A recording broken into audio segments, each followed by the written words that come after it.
Right this question, लिखो इधर क्या है, देखो मैं बता रहा हूं आपको किस तरीके से क्वेश्चन है ये, सुनो यहाँ पे। So this is θ1 greater less than θ2 बोल रहे, ओके। आपको पता है ये अगर f है और ये 90 डिग्री दिख रहा है, 90 डिग्री दिख रहा नहीं है, मतलब ये ऑर्थोगोनल कंपोनेंट है, बताया था मैंने कभी ऑर्थोगोनल कंपोनेंट। सो ये f1 है और ये f2 है, तो बोलो f1 का फार्मूला क्या रहता है, बोलो कौन बोलेगी, कितना, f cos थीटा, f1 का फार्मूला क्या, f cos θ1, f cos θ1, और f2 का f sin θ1, सही है ना। अगर ये एंगल दिया ही नहीं रहता था तो आपने कैसा रिजोल्यूशन किया था, याद है कि नहीं, f cos theta, f sin theta, जिधर थीटा है उधर f cos थीटा, जिधर थीटा नहीं है उधर f sin theta, f cos theta, f sin theta, बराबर है। जिधर थीटा रहता वो काय में आता, और जिधर थीटा नहीं रहता वो काय में आता, साइन में आता। बट अभी ने इस बार इधर का भी थीटा पता है और इधर का भी थीटा पता है, तो जिधर का थीटा पता है उधर cos लिख सकते हैं अपन, मतलब ये हो गया तुम्हारा f cos θ1, और ये f cos θ2 भी तो लिख सकता हूं ना मैं, इसको मैं f cos θ2 भी तो लिख सकता हूं, मतलब I can write this f2 as f cos θ2, मतलब ये f cos θ1 और ये f cos θ2, इस तरीके से मैं लिख सकता हूं। अब देखो अब ये θ1 और θ2 में सिंपली अपने को बोला है बट θ1 इज क्या, less than θ2, θ1 is less than θ2, θ1 अगर लेस देन θ2 है तो देयरफॉर cos θ1 और cos θ2 में से लेस देन का सिंबल लगाओ कि ग्रेटर देन का लगाओ, बोलो। अगर θ1 लेस देन θ2 है तो cos θ1 और cos θ2 में कौन सा बड़ा होगा कौन सा छोटा होगा, मतलब ये सही है।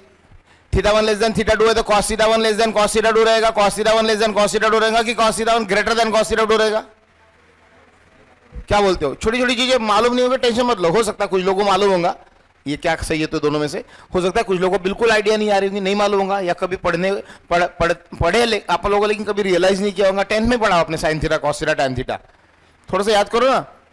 कॉस थीटा की वैल्यूज कैसी क्या होती है, कॉस 0 कितना होता है, कॉस 30 कितना होता है, कॉस 60 कितना होता है, कॉस 45 कितना होता है, कॉस 90 कितना होता है, याद करो ना थोड़ा सा, तो आपको आइडिया आ जाएंगे कि थीटा बढ़ते से, थीटा के बढ़ते जाने से कॉस थीटा घटते जाता है कि बढ़ते जाता है,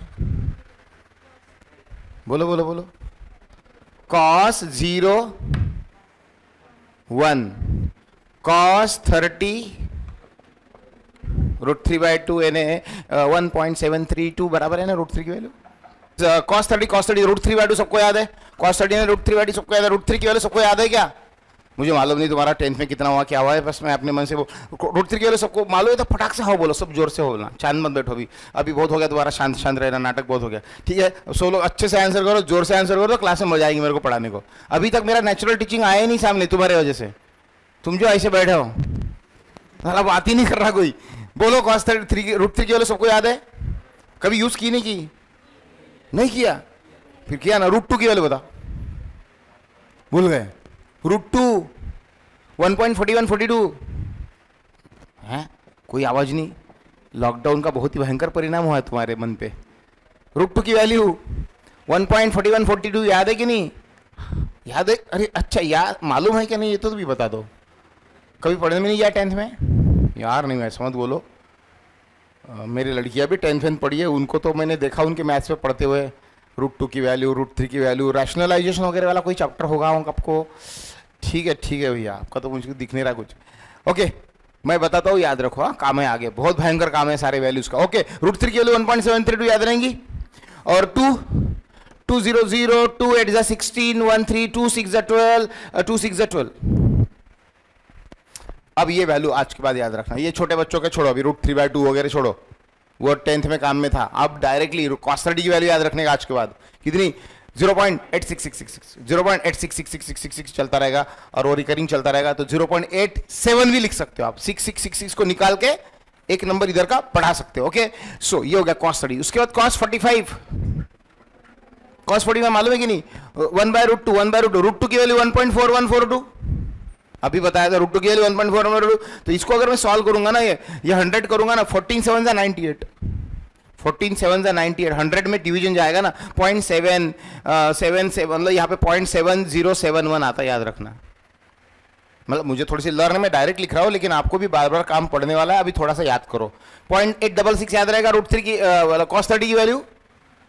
ओके, cos 45 1/√2 मालूम ही आपको, √2 की वैल्यू डाली तो कितना आता है 0.7071 पॉइंट, बोलो बोलो बोलो 0.7071। एंड उसके बाद चलते हैं cos 60 की तरफ। cos 60 नहीं पता है सबको, cos 60 सबको पता है कितना 1/2 यानी कितना 0.5, और लास्ट में cos 90 इज इक्वल टू 0। सुनो कंक्लूजन क्या है भैया, एंगल बढ़ रहा है, angle is increasing, 0 degree 30 degree 45 degree 60 degree 90 degree बढ़ रहा है, आंसर घट रहे हैं। देखो सबसे छोटे एंगल का आंसर सबसे बड़ा है, 1 है सबसे बड़ा, फिर उसके बाद ना 1 से ये 0.8 छोटा, फिर 0.8 से भी छोटा 0.7, 0.7 से भी छोटा 0.5, और 0.5 से भी छोटा 0। आई बात समझ में? मतलब एंगल बढ़ते हैं तो आंसर कम होते जाता है। किसका टेबल है ये? cos थीटा का टेबल। cos थीटा का टेबल कैसा है? उल्टा चलता है, उल्टा चलता है। एंगल बढ़ने से आंसर घटते जाते हैं। sin थीटा का सीधा चलता है, sin 0 0, sin 30 0.5 यानी 1/2, sin 45 1/√2 यानी 0.7071 1/√2, sin 60 यानी √3/2 यानी 0.8666, और sin 90 यानी 1, sin 0 0, sin 30 0.5, sin 45 1/√2 1/√2 यानी अभी भी बताया मैंने, sin 60 √3/2 यानी अभी भी बताया मैंने, याद रहेगा क्या? अभी उल्टा, और sin 90 यानी 1, यानी थीटा बढ़ता गया और आंसर भी बढ़ते गए। tan थीटा का क्या होता होगा? sin theta by cos theta होता है, sin theta by cos theta, और tan थीटा के भी वैल्यूज बढ़ते जाते हैं, बढ़ते जाते हैं, बढ़ते जाते हैं। ठीक है, एक पर्टिकुलर स्टेप पे जाके उसका ग्राफ थोड़ा सा अलग तरीके का आ जाता है, मैथ्स वास में पढ़ाया होगा आपको, उतना मुझे कुछ जानने की जरूरत नहीं है, बट ये थोड़ा सा नॉलेज होना चाहिए। चलो भैया फिर अपने क्वेश्चन पे आ जाओ वापस। मैंने बोला ये अगर फोर्स F है, उसका अगर एक रिजोल्यूशन F1 है, दूसरा रिजोल्यूशन F2 है, यहाँ का एंगल θ1 दिया है, यहाँ का एंगल θ2 दिया है, तो क्वेश्चन एग्जामिनेशन में आया था एंट्रेंस में कि अगर θ1 लेस देन θ2 है, अगर θ1 लेस देन θ2 है, तो ये F का रिजोल्यूशन कौन? F1, F का रिजोल्यूशन कौन? F2। तो F1 और F2 में से छोटा बड़ा कौन होगा? ये तुम्हारा क्वेश्चन था। θ1 लेस देन θ2 है तो क्या F1 ग्रेटर देन F2 रहेगा, F1 लेस देन F2 रहेगा, F1 इक्वल टू F2 रहेगा, नॉन ऑफ दिस रहेगा। तो यहां पे आप देखो F का रिजोल्यूशन क्या आता है? F cos थीटा, और इधर का साइड का क्या आता है? F sin theta. लेकिन जब थीटा दोनों तरफ का पता है, दोनों तरफ का थीटा जब पता है, तो इसको मैं लिखूंगा, मैंने F1 का फॉर्मूला मैंने क्या लिखा? F cos थीटा 1, और इधर का क्या लिखा मैंने? F cos theta 2। लिख सकता हूं कि नहीं लिख सकता हूं? सो F1 का फॉर्मूला मैंने लिखा F cos theta 1, and F2 का फॉर्मूला मैंने लिखा F cos थीटा 2 लिखा। अब बता θ1 लेस देन θ2 गिवन कंडीशन है, तो cos θ1 और cos θ2 में साइन कौन सा लगेगा? सेम लगेगा, उल्टा लगेगा? यस, क्योंकि cos का टेबल उल्टा चलता है, cos का टेबल उल्टे पैरों से चलता है। थीटा बढ़ा तो cos थीटा, थीटा बढ़ा तो cos थीटा कम हो जाता है, मतलब θ1 लेस देन θ2 है तो cos θ1 ग्रेटर देन cos θ2 रहेगा, मतलब उल्टा चलता है। और cos θ1 ज्यादा है मतलब cos θ1 ज्यादा है, मतलब F1 ज्यादा रहेगा और F2 कम रहेगा। θ1 कम है, θ1 कम है, लेस लेस लेस, θ1 छोटा मतलब cos θ1 ज्यादा, और cos θ1 ज्यादा मतलब F1 का आंसर ज्यादा। क्लियर है बात? सो F1 greater than F2 is your answer. ठीक है, छोटा सा क्वेश्चन था, लेकिन बहुत लोगों ने भी गलत किया था जब भी एग्जामिनेशन में आया था। अभी अच्छे से लिख लो इसको, अच्छे से प्रॉपरली बना लो इसको। Like if a car is moving with constant speed along the circular path,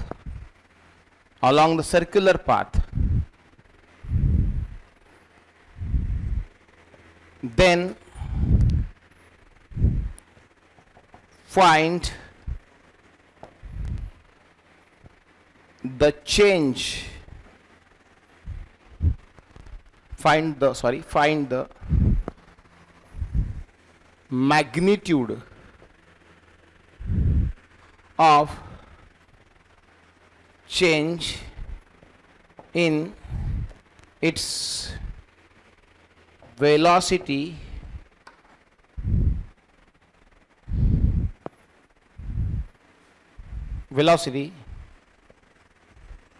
when radius described radius is rotated by 60 degree. Radius is rotated by 60 degree. क्या क्या बोल रहे हैं देखो तो. Radius is rotated bye 60 degree ऐसा बोल रहे कुछ. Radius is rotated bye 60 degree. Okay, question बहुत अच्छा है, बहुत बढ़िया क्वेश्चन है, इंपॉर्टेंट मार्क करके रखो. और ये क्वेश्चन सिर्फ एक क्वेश्चन नहीं है, ये क्वेश्चन आने का मतलब आपको इसके जैसे बहुत सारे क्वेश्चन का प्रिपरेशन एक ही क्वेश्चन के जरिए मैं करवा के दे रहा हूं. जैसा ये क्वेश्चन में पूछा ऐसा अलग अलग तरीके के क्वांटिटीज के लिए क्वेश्चन बनाया जा सकता है. आपको ध्यान में आएगा. प्ले इधर ध्यान दो. मुझे तो लग रहा है कि ये क्वेश्चन पढ़ाने के लिए मुझे बहुत कुछ चीज़ें पहले आपको पढ़ानी पड़ेंगी. पहले तो मैं आपको ये वाला क्वेश्चन रहने दो लिखा हुआ. पहले इधर ध्यान दो. पहले मुझे बताओ कि अगर एक सर्कल है, ये पार्टिकल ए से लेके तो कहाँ जा रहा है, बी पे जा रहा है. सुनो ध्यान से, बहुत इंपॉर्टेंट चीज पढ़ने जा रहा हूँ. ए से लेके पार्टिकल कहाँ जा रहा है, बी पे. मान लो ट्र ऐसे यहाँ तक एक सर्कुलर मोशन कर रहा है पार्टिकल, तो वो ए से कहाँ पे जा रहा है, बी पे जा रहा है. रेडियस इस मान लो सर्कल की कितनी है, आर. तो find the ratio of distance and displacement when particle moves from A to B. Particle कहाँ से कहाँ तक गया, ए से कहाँ तक गया, बी तक गया. तो ये जब पार्टिकल ए से जब तक बी तक गया उतने समय में उस पार्टिकल ने कितना डिस्टेंस कवर किया और कितना डिस्प्लेसमेंट कवर किया. इन डिस्टेंस और डिस्प्लेसमेंट का रेशो पूछ रहे हैं. सेवाग्राम की जो पीएमटी एग्जाम होती थी पहले, कुछ दिन पहले भी बंद हो गई है, कुछ साल पहले, उसमें ये क्वेश्चन पूछा था. Find the ratio of distance and displacement when particle moves from one point two another diametrically opposite point. ये भी लैंग्वेज याद रखोगा, कभी कभी एग्जामिनेशन में ऐसे भी लैंग्वेज का इस्तेमाल होगा. When particle moves from one point two diametrically opposite position. समझ रहे ना, डायमेट्रिकली मतलब ये सर्कल है, ये पोजीशन, और ये डायमीटर का दूसरा एंड हो गया. डायमीटर है नहीं है, ये ए पोजीशन और ये बी पोजीशन एक दूसरे के क्या हो गए, डायमेट्रिकली अपोजिट हो गए. तो particle while performing circular path, particle while performing circular motion moves from 1.2 diametrically opposite point. मतलब गया तो ऐसा सर्कुलर मोशन करता हुआ, गया तो ऐसा, लेकिन यहां से वो यहां पहुंच गया. तो उतने समय में उसने डिस्टेंस कितना कवर किया, डिस्प्लेसमेंट कितना कवर किया, उन दोनों का रेशो पूछ रहे. ऑप्शन लिखूं क्या, ऑप्शन लिख देता हूं.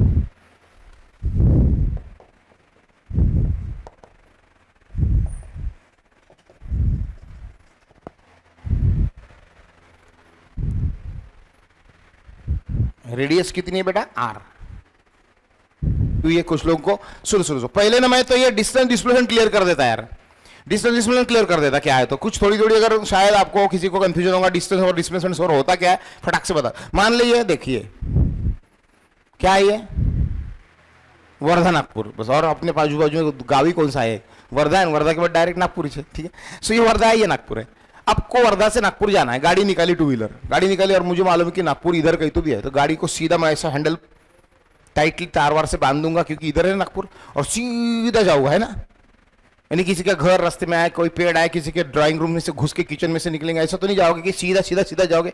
जाना है तो रास्ते रास्ते से जाओगे ना भैया, रास्ते से जाओगे ऐसा, जैसा जैसा रोड आएगा ऐसा ऐसा ऐसा ऐसा करते करते करते करते शायद आप ऐसा पहुंच जाओगे. तो ये जो एक्चुअल लेंथ जो है, एक्चुअल पाथ जो है, ये एक्चुअल पाथ है जिस पाथ से आप गए, ये एक्चुअल पाथ है, एक्चुअल पाथ है, एक्चुअल पाथ है. इस एक्चुअल पाथ की जो टोटल लेंथ अगर मैं गिनूंगा अराउंड 75 किलोमीटर है, वर्धा से नागपुर 80 किलोमीटर के आसपास है. तो ये है तुम्हारा डिस्टेंस बेटा. क्या है ये डिस्टेंस, डिस्टेंस है length of actual path, length of actual path की लेंथ. बट मुझे बता, अगर तेरे पास एरोप्लेन होता था तो एरोप्लेन से भी क्या तू ऐसे रास्ते रास्ते से गया रहता क्या, नहीं ना. एरोप्लेन होता था तेरे पास डायरेक्टली, अगर मान लिया ऐसा कोई सब तेरे पास प्लेन वेन है तो सीधा जुप सीधा गया रहता, बराबर है. तो ये जो शॉर्टकट है उसे क्या बोलते हैं, या उसे बोलते हैं डिस्प्लेसमेंट. और जो ये लॉन्ग वे जो है, एक्चुअल पाथ की जो लेंथ है, उसे क्या बोलते हैं, डिस्टेंस. आगे ध्यान में. सो डिस्टेंस की डेफिनेशन है ना, actual length of the path. एक लाइन में खत्म, कोई लिखना विखना नहीं है। कौन पूछने वाला है 11वीं बारे में क्या डिस्टेंस की डेफिनेशन पूछेंगे कि आपको नहीं, बस मालूम है ना, दैट्स इट। लिखना है तो एक लाइन में खत्म कर दो। Actual length of the path काई की डेफिनेशन बोल, डिस्टेंस की। और डिस्प्लेसमेंट की क्या है, shortest distance between initial point and final point, shortest distance between initial point and final, direct खुपाच, ये हो गया डिस्प्लेसमेंट की डेफिनेशन।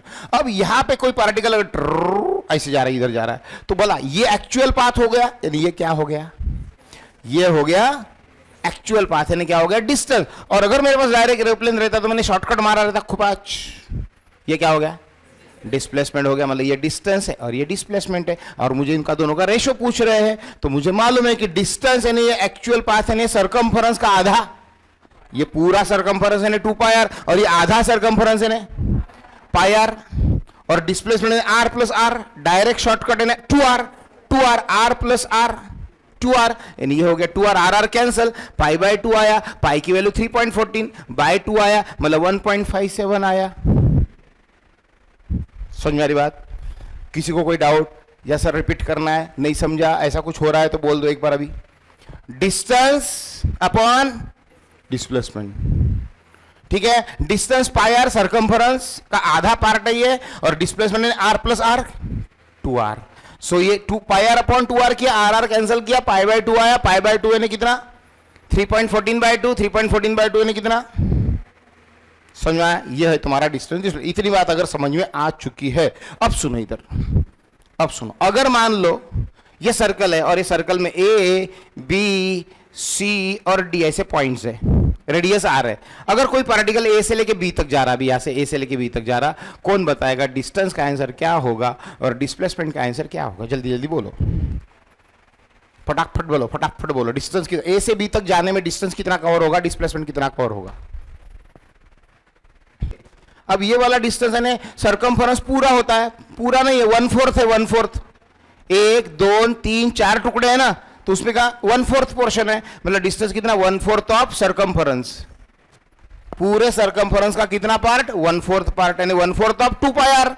1/4 ऑफ 2πr मतलब मान लो 2 से 2 ने मार दिया तो कितना आएगा πr बाय 2, πr बाय कितना आएगा 2 आएगा। 1/4 ऑफ 2πr यानी 2 2 जा 4 यानी πr बाय 2 हो गया, डिस्टेंस का आंसर आ गया। क्लियर? अब बता डिस्प्लेसमेंट। अरे नहीं आया, अरे यार प्लीज गलत मत बताओ, मैं बताऊंगा हाँ सर हमको ही आता था, क्यों बताया आपने? अरे यार बताओ यार, कितना आसान है।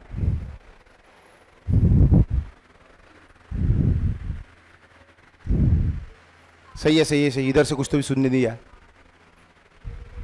बोलो बोलो बोलो। √2r किसका है? √2r सही है, √2r। अरे भाई डिस्प्लेसमेंट ने शॉर्टकट मारो ना, डिस्टेंस है और डिस्प्लेसमेंट ने खुपाच, डिस्टेंस है डिस्प्लेसमेंट ने खुपाच, डायरेक्ट वाला।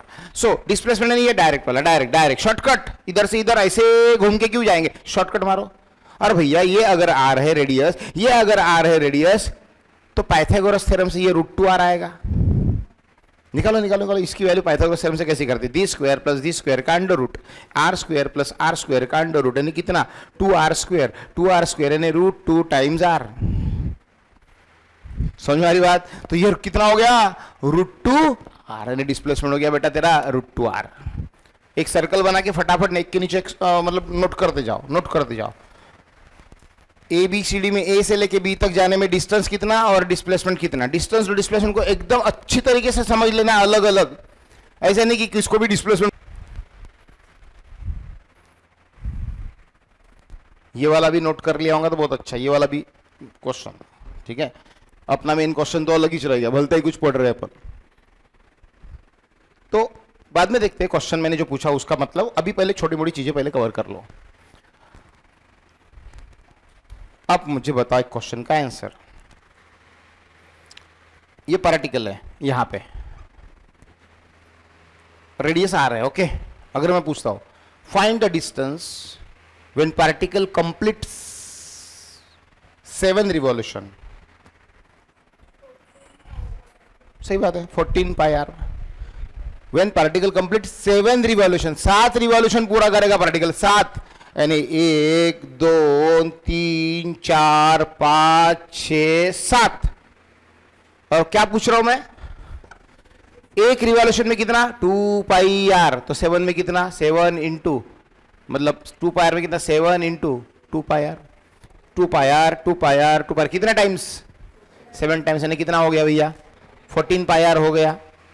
बट अगर मैं आपको बोलता हूं what is the displacement after 7 revolution, very good 0, क्योंकि 7 रिवॉल्यूशन के बाद मैं घूम फिर के वहीं पे वापस आ जाऊंगा 1 2 3 4 5 6, यानी जहां से निकला वहीं पे आ गया। और मेरे डिस्प्लेसमेंट की डेफिनेशन क्या है, शॉर्टकट बिटवीन द 2 पॉइंट्स, जहां पे थे वहीं पे आ गए, तो डिस्प्लेसमेंट ही नहीं हुआ भैया कुछ, तो डिस्प्लेसमेंट यहां पे आ गया 0। लिख देना चाहिए आफ्टर 7 रिवॉल्यूशन, ये आंसर आएंगे तुम्हारे आफ्टर 7 रिवॉल्यूशन। डिस्टेंस का ये आएगा, डिस्प्लेसमेंट का ये आएगा।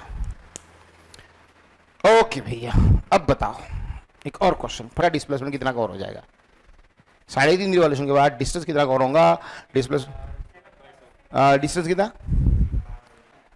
3.5 के, हाँ 3 रिवॉल्यूशन के बाद 3.5 मतलब 3.5 बोले तो 3.5 रिवॉल्यूशन है ना।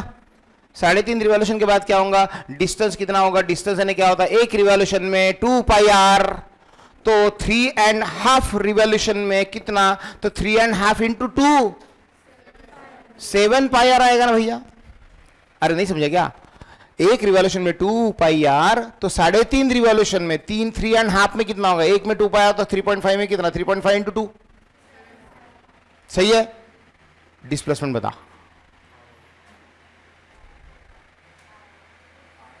डिस्प्लेसमेंट बताओ 3.5 रिवॉल्यूशन के बाद डिस्प्लेसमेंट बता। फंस गए, अरे फंस गए रे। 3.5 रिवॉल्यूशन के बाद डिस्प्लेसमेंट बताओ। यहां से अगर मैं शुरुआत करता हूं, यहां से 3.5 रिवॉल्यूशन करना है, 1 2 3 और ये आधा, यानी कहां से निकला मैं कहां पे खत्म हुआ देखे 1 2 3.5, मतलब यहां पे मेरा एंड हो गया। तो शॉर्टकट मारो ना यार, ये शॉर्टकट मारो ना फर्स्ट पॉइंट लास्ट पॉइंट में, कितना आर और ये रेडियस आर, यानी कितना 2r, यानी डिस्प्लेसमेंट कितना होगा 2r होगा। डिस्प्लेसमेंट इन 7.5 रिवॉल्यूशन, डिस्प्लेसमेंट कितना होगा 2r। समझ में आ रहा है डिस्टेंस डिस्प्लेसमेंट का क्या खेल चल रहा है यहां पे। अच्छा, अगर इतना समझ ही गया है तो अब और एक लास्ट क्वेश्चन इसमें मैं पूछूंगा, find the distance and the displacement when particle in this circular diagram, when particle moves from A to D,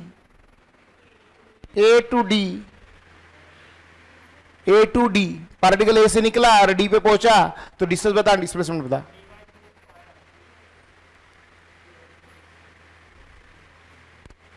सही है, किसी ने तो जो बोला वो सही बोला, सही है चेतन। ए टू डी ऐसा खुबाज करते करते इधर जाके रुकना है, मतलब इसके में 4 टुकड़े करता हो तो ये डिस्टेंस पूरे, एक टुकड़ा, दूसरा टुकड़ा, तीसरा टुकड़ा, चौथा टुकड़ा, 4 टुकड़े ना सर्कल के, 4 में से मैंने कितने टुकड़े कवर किए, इतने 3। पूरा सरकमफ्रेंस किया क्या, कितना किया 3/4 मालूम है ना, आप पहनते हो, कहां तक रहता 3/4, मतलब ठीक है यहां तक रहता ना।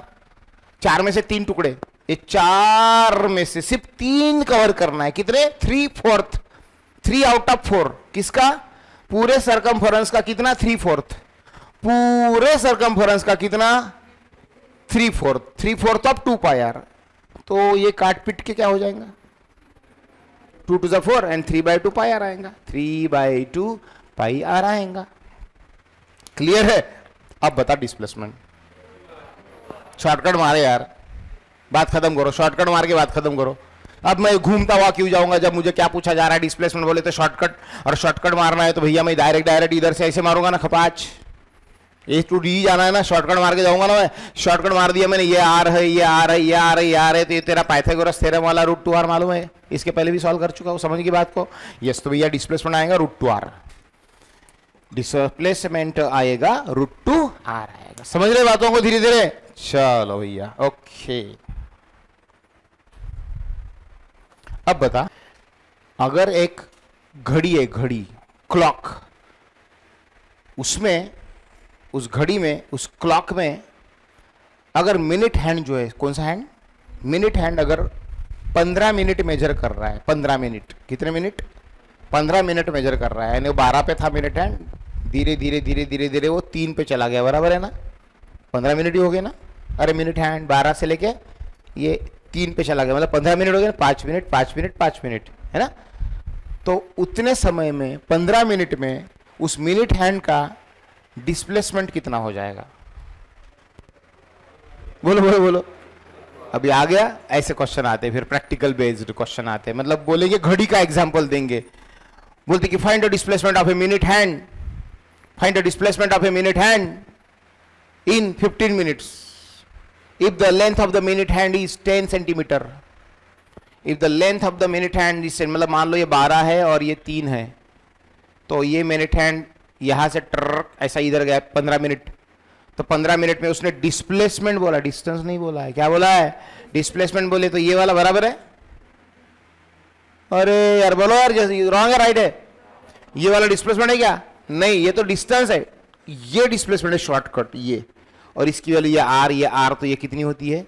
√2r होती है, मतलब √2 इंटू मैंने कितना सेंटीमीटर बोला, ये मिनट हैंड की लेंथ 10 सेंटीमीटर बोला, तो और आर के जगह कितना आएगा? आर के जगह 10 सेंटीमीटर डाल देंगे, तो इसका आंसर 1.41 इंटू 10, √2 की वैल्यू भूल गए?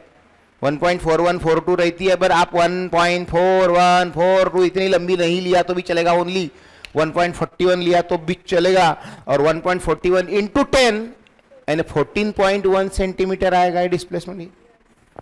कितना सिंपल है देखो अभी, ओके।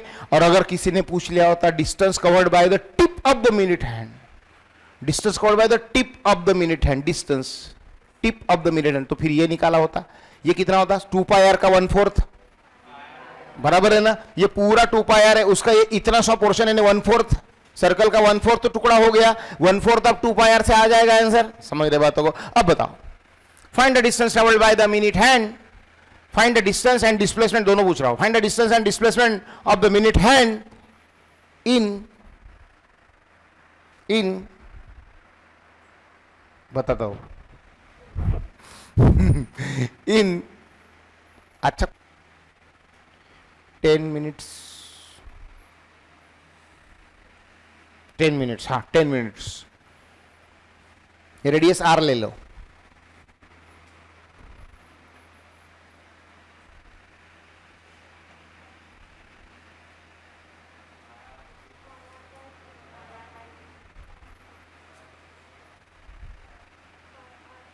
πr/3, डिस्टेंस की डिस्प्लेसमेंट, डिस्टेंस ही होगा, पाई आया मतलब, पाई बोल रहे मतलब डिस्टेंस ही होगा। देखो देखो मैंने क्या बोल दिया, क्या बोल दिया, दिमाग लगाओ यार थोड़ा सा, दिमाग लगाओ। कितने मिनट बोला मैंने? 10 मिनट बोला ना, 10 मिनट। देख ये 12 रहते हैं यहाँ पे, ये 3 रहते हैं यहाँ पे, ये कितने रहते बेटा? 6 रहते हैं, और ये 9 रहते हैं, बराबर है? 9 रोमन वाले, हाँ, और ये 12, तो ये 5, 10, 15, तो मुझे बोल रहा है मिनट हैंड ने कितने मिनट मेजर किए? 10 मिनट, यानी ये 10 मिनट हो गए तेरे, ओके। मतलब ये एंगल कितना डिग्री होगा? देख पूरा का पूरा कितने मिनट होते हैं? पूरे कितने मिनट? 60 मिनट होते हैं, 60 मिनट्स। ये 60 मिनट करता है ना, तब फिर 1:60 मतलब क्या? ये सर क्या बात कर रहे हो? 1:60 कभी बोला नहीं आज तक। अबे 1:60 बोले तो 2 बज गए ना, फिर 1:10 1:20 1:30 40 50 1:60। आज के बाद ना ऐसे किसी को बोलना रहा ना, कितने बजे? 4 अगर बजेगा तो अगले वाले को कंफ्यूज कर देना, 3:60 हुए, वो 4, ये 3:60, उसको समझ में नहीं आएगा थोड़ी देर। तो 3:60 बोले तो 4 बज गए, मतलब 60 मिनट है ना 1 घंटा। तो मिनट हैंड 60 मिनट घूमता है पूरा, तो जब पूरे के पूरे 60 मिनट, मिनट का सिंबल है बेटा ये, 60 मिनट पूरा जब घूमता है मिनट हैंड, तो कितना डिग्री कवर करता है? पूरे 360 डिग्री से घूम जाता है, सही है?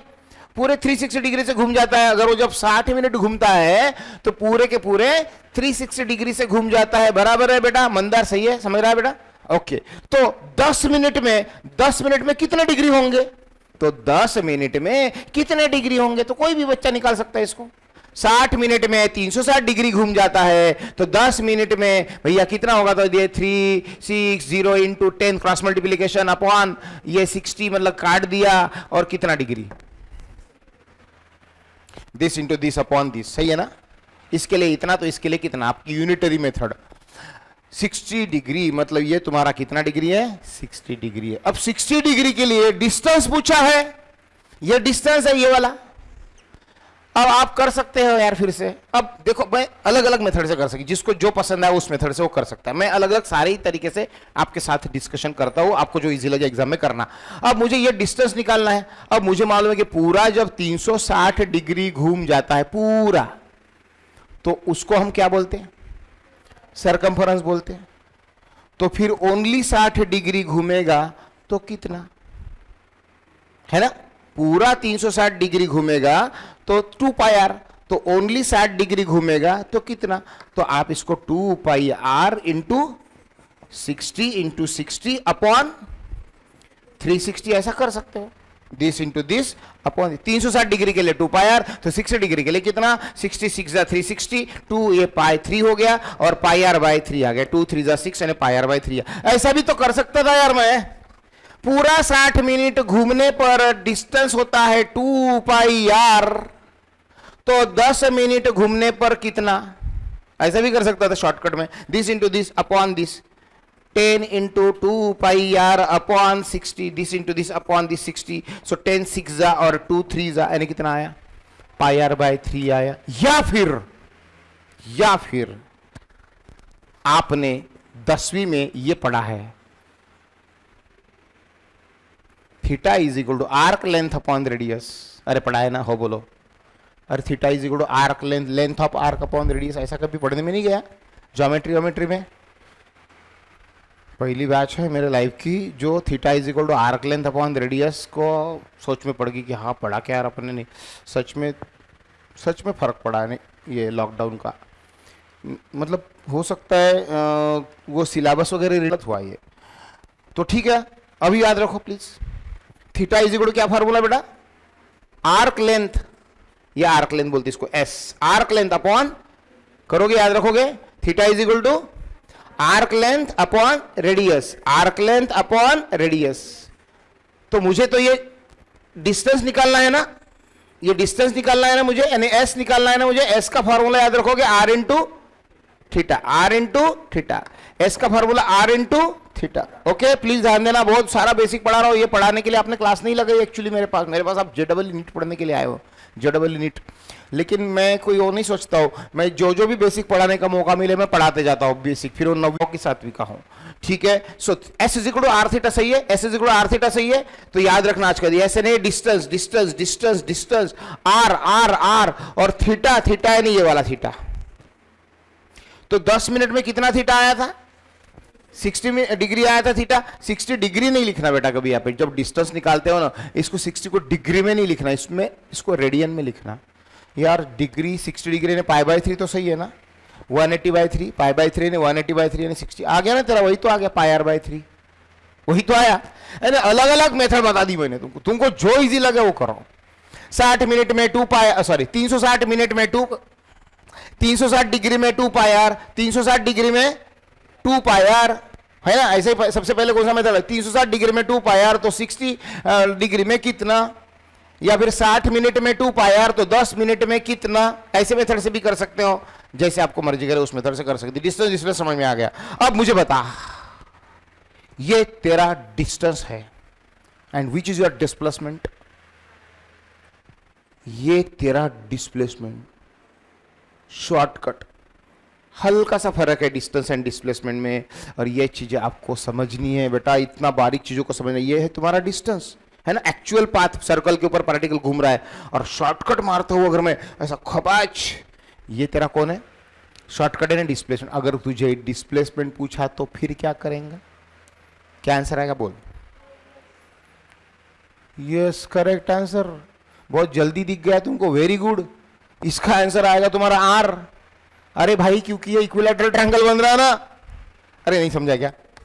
नहीं समझा क्या? देख देख देख देख देख देख देख, ये मान ले तेरा ऐसा है और ये तेरा तो 15 मिनट है, मेरे को 10 मिनट वाला क्वेश्चन सॉल्व करा 10 मिनट, ये तेरा 5 मिनट 10 मिनट, ये तेरा रेडियस कितना है आर, ये तेरा रेडियस कितना है आर, और मैंने अगर यहां से शॉर्टकट मार दे दी, ये डिग्री कितना है 60 डिग्री है, और ये इसके आगे की एंगल और इसके आगे का एंगल सेम ही होगा, क्योंकि साइड आंसर सेम है, साइड अगर सेम है तो एंगल भी सेम ही होगा, तो ये 60 है तो ये दोनों भी कितने होंगे 60 60 60, मतलब ये क्या बन गया कोइंसिडेंटली, अब ये इक्विलेटरल ट्रायंगल बन गया ना, और इक्विलेटरल ट्रायंगल में तीनों भी साइड्स सेम ही रहेंगे, बोले आर आर आर, जम गया रे बा, यानी डिस्प्लेसमेंट निकल गया मेरा।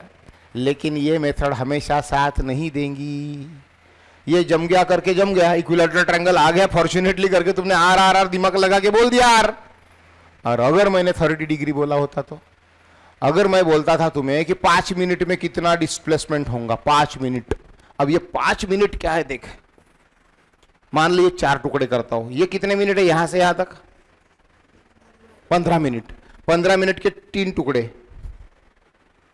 ये 5 ये 10 और ये 15, सही है, 3 टुकड़े लेते 3 सेम एंगल, मतलब 90 मिनट के 3 सेम एंगल, 30 30 30, सही है, मतलब ये सब छोड़, ये हो गया तेरा कितना डिग्री एंगल, यस, और ये तेरा डिस्टेंस, सही है, ये डिस्टेंस है, डिस्टेंस निकाला तो मेरे को आता है theta is equal to arc length upon radius, याद है क्या, theta is equal to arc length upon radius, बोल एक बार बोले यार, theta is equal to arc length upon radius, तो आर्क लेंथ यानी s is equal to theta into r, मतलब s is equal to r into theta, और r into theta कितना है 30 डिग्री, 30 डिग्री है ना, और 30 डिग्री 30 डिग्री 30 डिग्री यानी 180/6 यानी π/6, मतलब ये तेरा आ गया πr/6, काय का आंसर है, काय का आंसर है, डिस्टेंस का है। अब मुझे क्या चाहिए,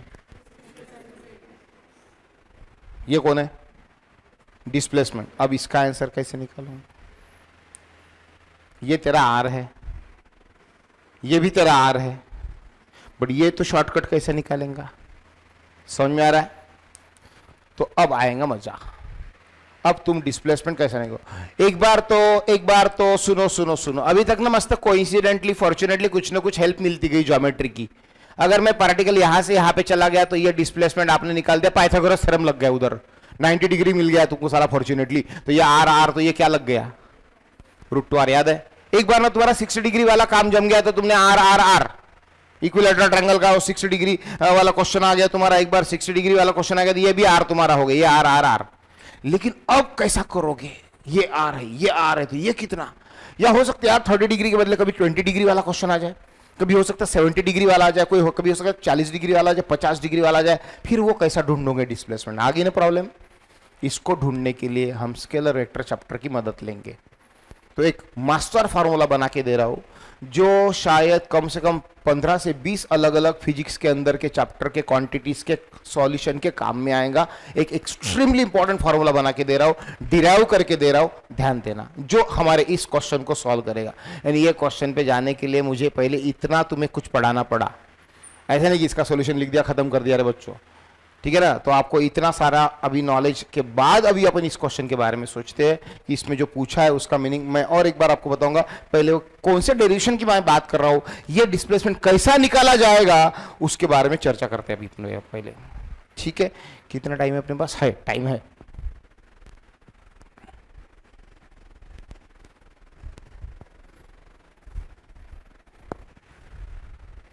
सुनो यार अभी ध्यान दो, इधर देखो एक वेक्टर ए है, ओके, ये वेक्टर बी है, एंगल थीटा है, ये दोनों वेक्टर का रिजल्टेंट निकालने को बोला तो आपको मालूम है vector A plus vector B, और इसका फार्मूला भी मालूम है √,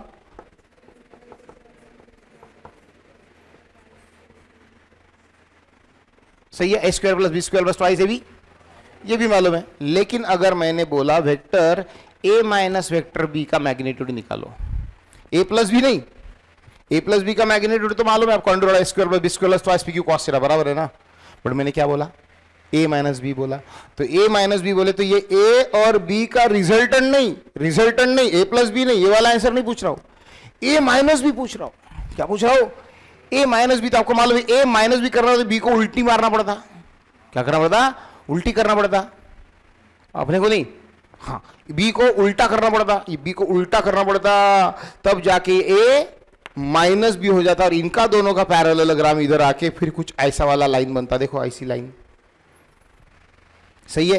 ए माइनस बी निकालने के लिए ये ए वैसा ही रखना पड़ता और ये बी को उल्टा करना पड़ता, तो फिर ये दोनों का रिजल्टेंट बनाते वो इधर आता है। ओके, और उसका फॉर्मूला बताओ, आपको मालूम है यार, a square plus b square minus twice a b cos theta ऐसा आता है, सही है, ये भी आपको मालूम है। फिर ये उसका आ गया ए माइनस बी का आंसर, ये ए माइनस बी का आंसर अगर आपने उठाया, यहां से उठाया इसको यहां से उठाया और यहां पे ले जाके रख दिया, यहां से उठाया और यहां पे ले जाके रख दिया, तो वो देखो ऐसा आएगा, यानी ये तुम्हारा a माइनस बी है। मतलब ये वेक्टर a है और ये वेक्टर अगर b है, ये वेक्टर अगर a है और ये वेक्टर b है, तो a माइनस बी का आंसर अगर यहाँ पे रखे तो यहाँ पे आप रख सकते हो और ये ट्रायंगल पूरा हो गया। देखो अब ये एक प्रकार का क्या पूरा हो गया, ट्रायंगल पूरा हो गया, देख लेंगे आप। तो देखो a और ये b और ये a माइनस बी, ये दोनों के बीच में को अगर मैंने जोड़ दिया, ये दोनों वेक्टर के बीच में एक लाइन अगर जोड़ दी, दोनों वेक्टर के बीच में अगर क्या जोड़ दी, लाइन अगर जोड़ दी, तो ये काय का आंसर रहता है, a माइनस बी के मैग्नीट्यूड का आंसर रहता है। क्या आंसर रहता है, a माइनस बी का मैग्नीट्यूड रहता है। अब सुनो सुनो सुनो, अगर ये a माइनस बी का मैग्नीट्यूड अगर आपको निकालना है और अगर मान लो कि वेक्टर a का मैग्नीट्यूड और वेक्टर b का मैग्नीट्यूड सेम है, क्योंकि जब मैं मान लो मिनट हैंड की बात करूंगा, सेकेंड हैंड की बात करूंगा, आवर हैंड की बात करूंगा, तो मिनट हैंड अगर यहां से यहां तक जब चला जाएगा, मतलब ए पोजीशन से बी पोजीशन पे जब जाएगा मिनट हैंड, देखो पोजीशन ए से पोजीशन बी पे जब जाएगा मिनट हैंड, ए से कहा जाएगा बी पोजीशन पे जाएगा, तो उसकी लेंथ बदलेंगी क्या, यानी मिनट हैंड जितना लंबा था उतना ही लंबा रहेगा ना। यानी ये वेक्टर ए है और ये वेक्टर अगर बी है, मुझे क्या निकालना है, ए माइनस बी निकालना है। तो ए माइनस बी चलो निकाल तो लूंगा, लेकिन वेक्टर ए का मैग्नीट्यूड और वेक्टर बी का मैग्नीट्यूड तो चेंज नहीं होगा ना। हाँ भले डायरेक्शन क्या हो गई, डायरेक्शन क्या हो गई, बदल गई, लेकिन लेंथ सेम है। मतलब क्या सेम है, मैग्नीट्यूड सेम है। तो अगर दो वेक्टर का मैग्नीट्यूड अगर सेम रहता है तो मैं ए के जगह भी ए लिख सकता हूं और बी के जगह भी ए लिख सकता हूं, याद है। तो मैं यहां पे आगे a के जगह भी a लिखता हूं और b के जगह भी a लिखता हूं और a के जगह भी a लिखता हूं और b के जगह भी a लिखता हूं, और ये cos थीटा आता है, ये तुमने ऑलरेडी किया है, किसी किसी को तो याद भी आ रहा होगा रिजल्ट। तो यहां पे आया था बेटा 2a स्क्वायर माइनस ये भी क्या है 2a स्क्वायर cos थीटा, बाद में क्या किया था किसी को याद है क्या, under root of 2a square common निकाला था, तो ब्रैकेट में 1 माइनस cos थीटा आया था। देखो 2a स्क्वायर कॉमन निकालूंगा, 2a स्क्वायर तो ब्रैकेट में क्या आएगा 1 माइनस cos थीटा आएगा, तो ये रूट ये रहने दो, ऐसे ही रहने दो, 2a square 1 minus cos theta, 1 minus cos theta का इवैल्यूएशन कितने लोगों ने याद किया। मैंने बोला नीट वालों आपको अगर याद नहीं रहेगा, भूलोगे तो कहीं ना कहीं पछताओगे, कहीं ना कहीं नुकसान करके बैठोगे, इसलिए 10 बार बोला था जब लिख कर दिया था कि इसको नींद में से भी उठा के कोई पूछे तो आपको याद रहना चाहिए। बोलो 1 माइनस cos थीटा कितना होता है, 2 साइन स्क्वायर थीटा बाय 2 लिख कर दिया, नोट्स में ढूंढो, नोट्स में ढूंढो, 1 माइनस cos थीटा भी लिख कर दिया है और 1 प्लस cos थीटा भी लिख कर दिया है। ये अगर तुम्हें याद नहीं रहेगा तो कहीं ना कहीं जाके लटकोगे, तुम्हारा एग्जामिनेशन में क्वेश्चन का आंसर गलत हो जाएगा। ये याद चाहिए, दोनों आइडेंटिटी ट्रिग्नोमेट्री की, मैथ्स की, फिजिक्स में बार बार काम पड़ता है इसका। 1 माइनस cos थीटा का फॉर्मूला लिख कर दिया था 2 साइन स्क्वायर थीटा बाय 2, देखो 2 साइन स्क्वायर थीटा बाय 2 और 1 plus cos theta 2 cos square, very good, 2 cos square theta by 2। Please याद कर डालो, आज तो भी याद कर डालो, अभी दोबारा मत भूलना, इसके बाद कभी काम पड़े तो। 1 minus cos theta 2 sine square theta by 2 और 1 plus cos theta 2 cos square theta, 1 minus cos theta है यहां पर, तो 2 साइन स्क्वायर थीटा बाय 2 आएगा। अब देखो फाइनल आंसर में vector a minus vector b का मैग्नीट्यूड यहां पे लिखने जा रहा हूं। 2 2 का स्क्वायर रूट 1 2 आएगा, 2 2 का स्क्वायर रूट 1 2 आएगा, a स्क्वायर का स्क्वायर रूट a आएगा, a स्क्वायर का स्क्वायर रूट a आएगा, साइन स्क्वायर का स्क्वायर रूट साइन आएगा और ब्रैकेट क्या रहेगा, ये थीटा बाय 2। ये तुम्हारा फॉर्मूला था, लिख कर भी दिया है, ऐसा सॉल्व भी करके दिया है। सो a माइनस बी का तुम्हारा आंसर है 2a साइन थीटा बाय 2। क्या आया, 2a साइन थीटा बाय 2। ये कब होता है लेकिन जब a और b दोनों सेम रहते हैं, और a प्लस बी का भी लिख कर दिया होगा, a प्लस बी का भी लिख कर दिया होगा, जैसा ये माइनस का लिख कर दिया ना वैसा प्लस वाला करोगे तो यहां पे प्लस आएगा। ओके, यहां पे प्लस अगर आया तो 1 प्लस cos थीटा की जगह क्या आएगा, 2 कॉस स्क्वायर थीटा बाय 2 आएगा, तो ये 2 निकलेगा, ए स्क्वायर का ए निकलेगा और कॉस स्क्वायर का कॉस निकलेगा, यानी 2a कॉस थीटा बाय 2 आएगा। मैं यहां पे लिखता हूं, सुनो, कंक्लूजन चाहिए तो आप अभी भी लिख के रखो कॉपी में, a प्लस बी का आंसर और a माइनस बी का आंसर। लेकिन ये कब, if mod a is equal to क्या रहता, जब मॉड b रहता, तो उसके लिए ये दोनों आंसर तुम्हारे डायरेक्ट लर्न रहे तो बहुत अच्छा है। 2a कॉस थीटा बाय 2 और ये 2a साइन थीटा बाय 2। ये ऐसे शॉर्टकट है बेटा आपके सिलेबस के कि आपको बाद में समझेगा मैंने क्यों पढ़ाए थे इतना टाइम लगाकर इसको। मैंने कि सर ये तो डायरेक्ट ही तुम्हारे आंसर आ रही है पता होने के कारण, तो ऐसे क्वेश्चन हम पढ़ने वाले हैं। अब ये क्वेश्चन भी तुम कर सकते हो, तो अभी मैं कुछ नहीं बताऊंगा, अब ये क्वेश्चन आप पढ़ो, नहीं तो मैं लगे तो नेक्स्ट पीरियड में ले लूंगा। अब क्वेश्चन ये आप पढ़ो और आप खुद पढ़ के इस क्वेश्चन का जवाब मेरे को दे दो। अब देखो, सुनो सुनो, एक बार बता देता हूं। 2a cos थीटा बाय 2 कब आता, जब a प्लस बी करना है, बट दो वेक्टर का क्या निकालना है, चेंज यानी डिफरेंस, तो 2a साइन थीटा बाय 2 आता। फिर a कौन है, वेक्टर है, एक कौन एक प्रकार का वेक्टर है, क्वांटिटी है, फिजिकल क्वांटिटी। a के बदले कुछ भी रह सकता है, a के बदले मालूम है a कौन है, एक प्रकार का वेक्टर है, वेक्टर का मैग्नीट्यूड है, वेक्टर a का मैग्नीट्यूड है, मतलब इसके जगह फोर्स का f रह सकता है, वेलोसिटी का v रह सकता है, और क्या बोलते हैं इसकी जगह मोमेंटम वगैरह पढ़ाऊंगा कभी आपने 9-10 में, momentum product of mass and velocity याद है क्या, मोमेंटम का p रह सकता है, कैपिटल P, v, f कुछ भी रह सकता है। तो अब इस क्वेश्चन का आंसर आप दे सकते हो। अभी अगर अच्छे से पढ़ोगे तो समझ में आ जाएगा इस क्वेश्चन का आंसर क्या रहना चाहिए। एक कार है, बोलते कितने स्पीड से जा रही है, v स्पीड से जा रही है, सर्कुलर से ट्रैक पे जा रही है, तो कार जब कितना डिग्री एंगल कवर करेगी, उसकी रेडियस दिया है, देखो 60 डिग्री एंगल जब कवर करेंगी, बोलते हो कार की रेडियस, मतलब मान लो कि ये कार ऐसी जा रही है, यहां से देखो ऐसी, यहां से निकली समझो यहां से, और ये 60 डिग्री उसने अगर कवर किया, उसकी रेडियस ने देखो 60 डिग्री अगर एंगल कवर किया, तो उसकी जो स्पीड है, वेलोसिटी, उसमें magnitude of change in the velocity कितना रहेगा, बोलते हैं यानी वेलोसिटी का मैग्नीट्यूड, वेलोसिटी के चेंज में कितना मैग्नीट्यूड आएगा, मतलब जैसे फोर्स का रहता है वैसा वेलोसिटी का बोला है।